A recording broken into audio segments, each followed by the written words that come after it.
A partir de entonces se pasó a considerar la violencia desde un enfoque jurídico-penal a la consideración de esta desde un enfoque de salud-bienestar, lo cual implica pasar de una política de castigo-corrección al enfoque de la prevención-corrección.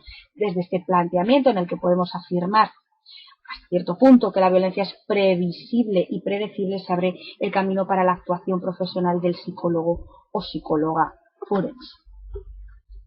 En el campo profesional, por lo tanto, de la psicología jurídica, nuestra intervención para la predicción de la violencia puede ser requerida para diversas situaciones, o bien para la predicción de violencia en un grupo de chicos que están en un correccional y han utilizado el robo pero no la violencia, hablarían con nosotros para hacer ese informe pericial. También se nos podría requerir para hablar de riesgo de violencia física en el caso de un maltratador psicológico, también para hablar del riesgo de violencia en padres que han maltratado a un hijo o que tienen un riesgo de maltrato o que ha habido una negligencia por parte de un hijo hacia su padre, etcétera, etcétera. Es decir, numerosas y diversas situaciones pueden requerir la actuación de un psicólogo forense. En la predicción del riesgo de comportamientos violentos podemos distinguir, y esto nos afecta a los psicólogos, dos tipos de evaluaciones. Por un lado, la evaluación del riesgo inmediato de violencia y por otro lado, la evaluación del riesgo a medio y largo plazo. Dentro de la evaluación del riesgo inmediato de conductas violentas se extiende a lo largo de unos días o a un máximo de semanas.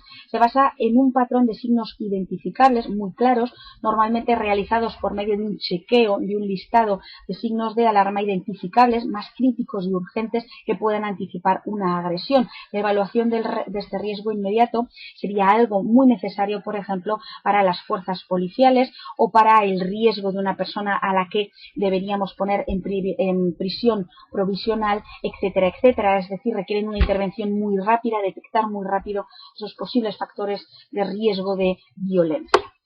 Por otro lado, la evaluación del riesgo a medio y largo plazo se extiende en un rango temporal incluso de varios años. Es cierto que es mucho más impreciso, pero es muy importante para la toma de decisiones judiciales como la autorización de una libertad condicional anticipada, evaluar la eficacia de los programas de intervención reeducativa y terapéutica en el ámbito de la prisión, etcétera, etcétera.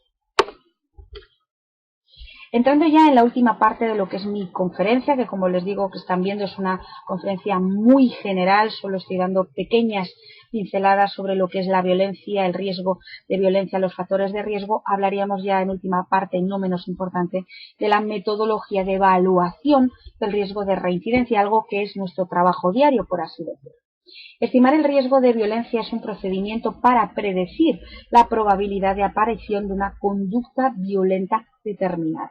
Normalmente nuestro ámbito de actuación es un campo de violencia muy determinada, muy específica. No hablamos de riesgo de peligrosidad o violencia de manera genérica, sino que nos centramos en casos concretos de violencia, por lo cual cada uno de nosotros se puede ir especializando dentro del mundo de la violencia en diferentes campos de actuación, es decir, hay psicólogos, psicólogas forenses centrados en el ámbito de la violencia de género contra las mujeres, contra los niños, hay personas o psicólogos centrados en el ámbito de la violencia juvenil, etcétera, etcétera. Cada uno de nosotros se va a ir delimitando y especializando en un campo concreto, puesto que este es un campo muy amplio y muy complejo.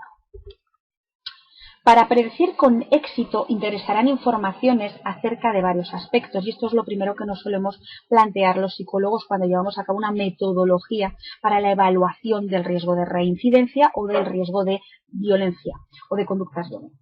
Primero, qué tipos de conducta violentas se producen, con qué frecuencia, bajo qué condiciones o qué escenarios, es decir, qué circunstancias rodean al posible acto violento, cuáles son las condiciones presentes, cómo se intervino, si es que hablamos de una reincidencia, y qué se sucedió después si estamos hablando de una reincidencia. Es decir, son muchos los interrogantes que nos debemos de plantear a la hora de llevar a cabo una evaluación del riesgo de violencia, debemos de ser muy exhaustivos y cada uno de nosotros y de nosotras, en función de la formación que hayamos recibido y también del ámbito jurídico en el que trabajemos, porque por ejemplo España tiene un código penal muy similar al de Chile, pero hay pequeñas connotaciones que lo diferencian. Es muy importante que el psicólogo conozca muy bien el ámbito jurídico y legal en el cual se va a llevar a cabo su actuación para poder responder de manera rigurosa a todos estos interrogantes. Predecir un tipo u otro de violencia tiene sus exigencias técnicas de las que depende la eficacia de la predicción, y para ello los profesionales de la psicología forense y criminal jurídica utilizan procedimientos e instrumentos distintos, que como comprenderán no voy a poder explayarme en todos ellos, sino que daré pequeñas pinceladas de lo más general, lo más empleado y que probablemente ustedes utilizarán exactamente igual que hago yo y el resto de mis colegas en España. Todo proceso de evaluación del riesgo comporta al menos dos etapas bien diferenciadas entre sí, a efectos de sus propiedades y limitaciones. Estas etapas serían: la primera, la recogida, organización y análisis de la información más relevante, es decir, lo que sería la recaudación, recolección de datos, y como segunda etapa, la decisión y comunicación del resultado de la evaluación. Es decir, tenemos dos etapas bien diferenciadas: por un lado la recolección de los datos y por otro lado la elaboración del informe pericial, del informe forense, en el cual extraemos nuestras conclusiones, donde llegamos a una serie de resultados.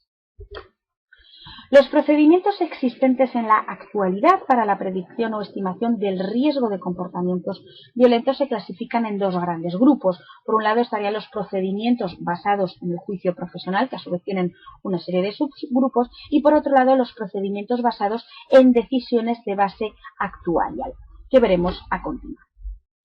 Los procedimientos basados en el juicio profesional. Por un lado tendríamos las estimaciones clínicas. En este caso la evaluación clínica descansa fundamentalmente en una entrevista más o menos estructurada con el sujeto, cuyo objeto es la recogida de datos siguiendo los siguientes factores, aunque se pueden añadir más. Por un lado estaría la anamnesis del sujeto, sus antecedentes personales y familiares, información sobre el historial criminal, factores relacionados con el paso a la acción, es decir, las circunstancias, los desencadenantes que puedan haber dado lugar a la acción o que puedan dar lugar a la acción, la organización psicosexual de la persona, siempre es importante recogerlo aunque no tenga relación y no sea un acto delictivo, un riesgo de violencia sexual, los mecanismos de adaptación que la persona tiene ante la crisis o ante el estrés, es decir, hablaríamos de su capacidad de afrontamiento, y los recursos y o deficiencias que la persona presenta. En este caso lo que hacemos, el psicólogo hace una estimación clínica en base a una entrevista estructurada, muy similar a la que llevaríamos a cabo en una evaluación psicológica en otro ámbito clínico, y a esto posteriormente podríamos añadir otra serie de instrumentos. Otra de las predicciones se llevarían a cabo a partir de la anamnesis. Seguimos hablando del juicio clínico. La información que se recoge seguiría el protocolo propio de las anamnesis habituales en el contexto clínico. Este procedimiento de evaluación tiene como objetivo diseñar estrategias de actuación y de gestión o manejo del riesgo, es decir, no van tan encaminadas a la evaluación de riesgos, por ejemplo, de reincidencia, sino a procesos o estrategias de actuación, de gestión, de manejo del riesgo, de trabajo con una persona, por ejemplo, que ya es violenta. Otro de los procedimientos basados en el juicio profesional serían las predicciones basadas en instrumentos estructurados específicos. Este tipo de evaluación está orientado a la actuación más profesional, normalmente preventiva. La estructuración de la evaluación incluye una exploración guiada y una serie explícita y fija de factores de riesgos identificados y conocidos. Esto vendría a completar esa evaluación clínica, esa entrevista clínica de la que he hablado anteriormente.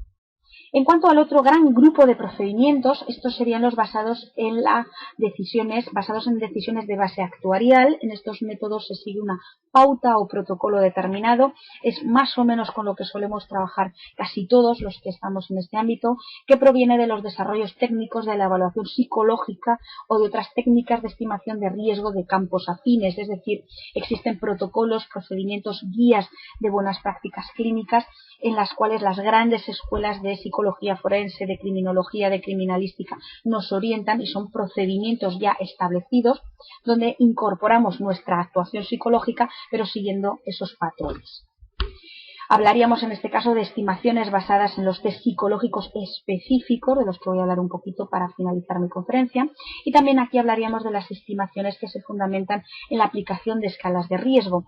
Se caracterizan por el hecho de que los evaluadores toman su decisión a partir de variables objetivas y específicas según unas reglas fijas y específicas, es decir, trataríamos de llevar a cabo estimaciones lo más objetivas posibles, lo más estandarizadas, de tal manera que queden lo menos sujetas posibles a nuestra evaluación subjetiva.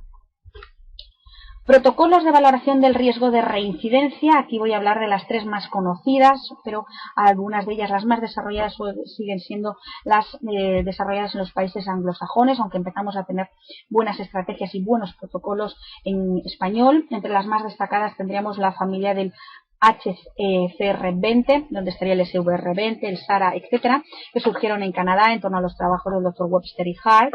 Otra de las familias también muy conocidas es las y muy usadas, sobre todo en España, también en Latinoamérica, la familia de las PCLR, la PCLSV y la PCLYV, inicialmente desarrolladas por el Dr. Hare, y otras guías como las de Andrews o Bonta, las de Campbell, que ya serían más específicas, por ejemplo, para la predicción del uxo visible.